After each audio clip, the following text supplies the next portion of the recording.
दोस्तों, आपका स्वागत है हमारे एक नए वीडियो में। आज के वीडियो में मैं बात करूंगा कि आपका एएलपी का जो सीबीटी 2 होगा उसकी रणनीति क्या रहने वाली है, इसका एग्ज़ाम पैटर्न क्या रहने वाला है। इसके अलावा जिन बच्चों का सीबीटी 1 का एग्ज़ाम हुआ है उसकी आंसर की कब तक आ सकती है, इससे सीबीटी 2 का जो एग्ज़ाम होगा वो कब तक होगा, ये सारी चीज़ें मैं इस वीडियो में बात करने वाला हूं। तो सबसे पहले आपको सीबीटी का जो एग्ज़ाम हुआ था वो 13 से 18 फरवरी के बीच में हुआ था और उसकी आंसर की नहीं आई है। इसका रीज़न भी मैंने अपने पहले वीडियो में बताया है, आज भी बता दे रहा हूं, क्योंकि कुछ एग्ज़ाम के जो सेंटर थे उसके एग्ज़ाम कैंसिल हुए हैं और जब तक वो एग्ज़ाम कंप्लीट नहीं हो जाता तब तक इसकी आंसर की नहीं आने वाली है। और इसकी आंसर की जब आ जाएगी और उसी समय से आप जो है अपनी तैयारी कर सकते हैं, या फिर आप अभी भी अगर आपको लग रहा है कि आपने अगर इतना स्कोर किया हुआ है तो आप अपने सीबीटी 2 की तैयारी कर सकते हैं। एक बार इसके एग्ज़ाम पैटर्न को समझ लेते हैं कि आपका जो सिलेक्शन प्रोसेस क्या रहने वाला है। तो सबसे पहला सीबीटी 1 होता है जो कि आपका एग्ज़ाम हो चुका है। अब जो सीबीटी 1 था ये सिर्फ और सिर्फ क्वालिफाइंग नेचर का था, इसमें सिर्फ और सिर्फ आपको पास करके सीबीटी 2 में जाना होता है। और सीबीटी 1 में आपको उतने बच्चे लिए जाएंगे प्रत्येक कैटेगरी में जितनी सीटें हैं, चाहे वो यूआर की हो तो उसमें 15 गुना बच्चों का सिलेक्शन होगा सीबीटी 2 के लिए, या फिर SC ST OBC EWS ex serviceman, ये सारे लोगों के 15 गुना बच्चों का सिलेक्शन आपके सीबीटी 2 एग्ज़ाम के लिए होगा। ये जो सीबीटी 2 का चक्रव्यूह है इसी को आपको तोड़ना होगा, क्योंकि यही जो एग्ज़ाम है इसकी जो मेरिट है आपको रेलवे में एएलपी बनाने वाली है, जिसकी आपको तैयारी स्टार्ट कर देना चाहिए। अब इस सीबीटी 2 को अच्छे से समझ लो कि इसमें क्या क्या पैटर्न रहने वाला है।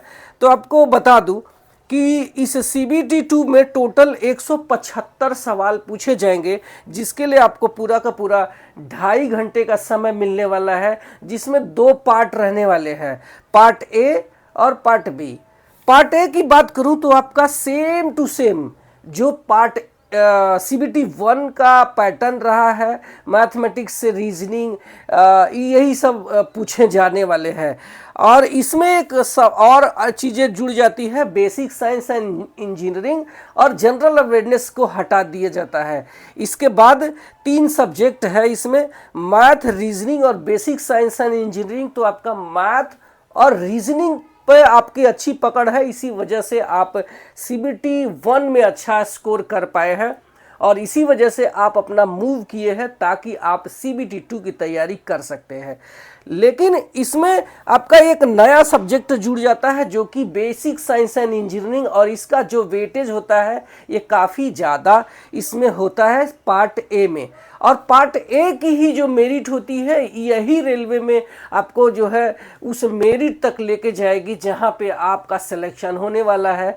पार्ट बी की बात करूं तो इसमें जो सवाल पूछे जाते हैं ये सिर्फ आपका ट्रेड वाइज पूछे जाते हैं, जिसके लिए 60 मिनट का समय मिलेगा। 75 क्वेश्चंस रहने वाले हैं। 1/3 का निगेटिव मार्किंग रहने वाला है।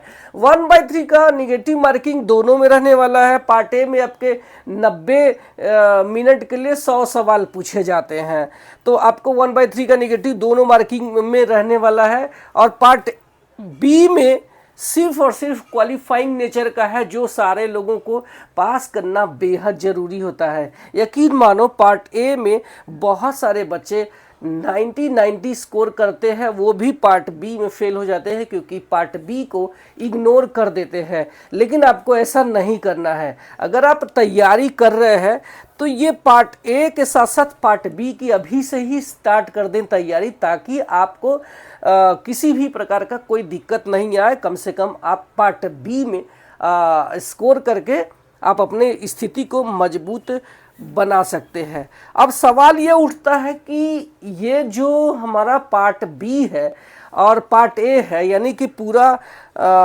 सीबीटी 2, इसका एग्ज़ाम कब तक हो सकता है? तो इसका एग्ज़ाम आपका मई 2026 में देखने को मिल सकती है इसकी डेट कभी भी। तो इसमें आपके पास जो तैयारी करने का जो समय है ये आप देख सकते हैं कि मार्च स्टार्ट हो गया है, तो मार्च पूरा है, अप्रैल पूरा है, 2 महीने का समय मिल जाएगा और उसके बाद आपका मई 2-2.5 महीने का समय आपको मिल जाएगा अगर आप अच्छे से अभी से तैयारी करते हैं।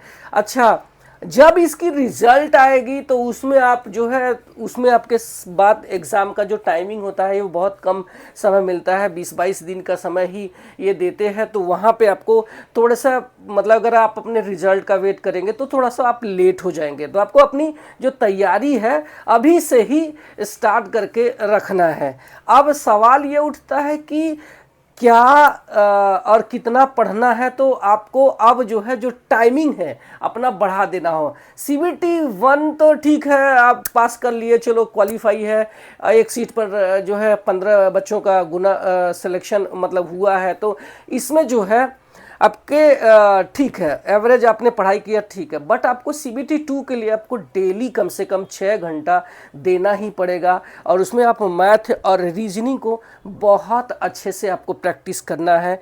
इसके अलावा जो बेसिक साइंस एंड इंजीनियरिंग है इसमें 1 लाइनर क्वेश्चंस ज़्यादा आते हैं, इसको आपको बहुत ही अच्छे से तैयार करने की ज़रूरत है। इसके बाद आपका ट्रेड वाइज जो सवाल है, चाहे वो इलेक्ट्रीशियन है, फिटर है, मशीनिस्ट है, वायरमैन है, इसके अलग अलग जो है आपका अपने सिलेबस के अनुसार आपको अच्छे से तैयारी करना है। एक चीज़ बता दूं कि ये सारे जो सब्जेक्ट है इनके जो बुक्स है इनको मैं इस वीडियो में टैग कर दूंगा, तो आप वहाँ से जा करके इसको ऑर्डर कर सकते हैं, आप अपना मंगवा करके अपनी जो तैयारी है उसको कर सकते हैं। जैसे आपने CBT 1 की तैयारी करके पास किया है इस एग्ज़ाम को, वैसे ही CBT 2 की तैयारी आप कर सकते हैं। अगर आपके पास बुक्स है तो अपनी बुक्स से तैयारी कर सकते हैं, नहीं तो आप ऑर्डर कर सकते हैं। अब सवाल ये उठता है कि कितना CBT 1 में स्कोर होना चाहिए। तो ऑलरेडी मैंने अपने एक पहले वीडियो में बता दिया है कि CBT 1 का जो एग्ज़ाम था ये काफ़ी थोड़ा हार्ड था। हार्ड बोले तो कैलकुलेशन वाले सवाल थे, मैथ रीजनिंग बहुत हार्ड नहीं था, बट किसी चीज़ में अगर आप कैलकुलेशन करते हैं तो जो टाइमिंग है उसमें कम पड़ जाता है, क्योंकि कैलकुलेशन वाले जो सवाल होते हैं उसमें टाइम कंज्यूमिंग होते हैं। तो मैंने पहले ही बताया है, आज के वीडियो में ही बता देता हूं कि अगर आप UR में आते हैं तो 45 अगर आपका स्कोर है तो आप एक तरीके से सेफ है ये मान के चलते हैं। वहीं अगर आप OBC में आते हैं तो 40+, और अगर आप EWS में आते हैं तो 38+, SC में आते हैं तो 35+, ST में आते हैं तो अब 30+ है। तो आप अपनी जो CBT 2 की तैयारी है आज से ही स्टार्ट कर दें, क्योंकि आपके पास बाद में समय नहीं मिलेगा और आप जो है बहुत पीछे रह जाने वाले हैं। तो ये एक हमारा CBT 2 पर एक फोकस था। आपको ये वीडियो अगर हेल्पफुल लगा है तो आप मुझे कमेंट सेक्शन में थैंक यू बोल सकते हैं, और आप जो है पहली बार मेरे चैनल पे आए हैं तो सब्सक्राइब करके जाना, क्योंकि मैं यहाँ सिर्फ आपके फ़ायदे की बात करता हूँ। Thank you so much.